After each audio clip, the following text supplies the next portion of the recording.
I just finished dimensioning the stock for the shave horse build, and I didn't use my table saw.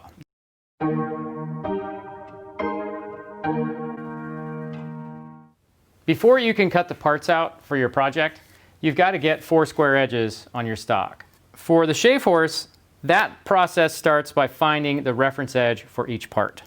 For the center block and the tail block, that reference edge is the bottom. That's the edge that's going to be flush with the rail. For the rails, the reference surface is the top edge.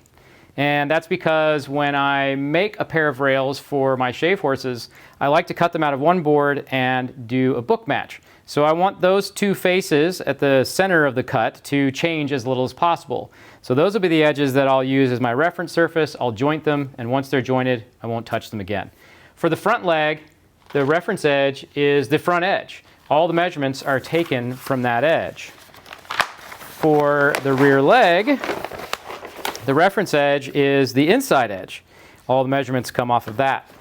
So once we've chosen our reference edge, the next step is to read the grain on that edge. So I'll pick up a board, I'll look at the reference edge, I will mark the grain direction on that edge, and then I will place the board on the bench in front of me with that edge facing me, laying on its wide sides.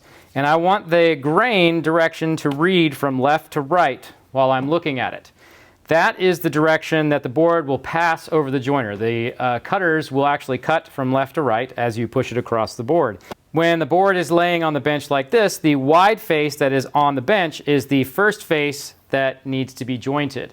That way you can stand the board up and push it against the fence to joint the edge. So I'll go through and I'll mark all the boards with the directions that I want to joint them, and then I'll head to the joiner. I'll joint the wide face first, then I'll stand the board up, joint the reference edge. After that's done, I can head over to my thickness planer and bring the parts down to thickness. Of course, you want to put the jointed face down on the bed of the planer so that you aren't removing it when you run it through the planer. When that's done, I can head over to my bench and use a marking gauge to gauge the widths that I need for each individual part. For a piece like the center block and the tail block, that's a pretty simple process. For the board that's going to be the front leg, only this part here near the top needs to be gauged to width. For the rear legs, I only need 3 square edges. The outer edge is going to have curves cut into it, so I don't need to bother making that board completely square right now. For the long rails, you've got to gauge the full length of that rail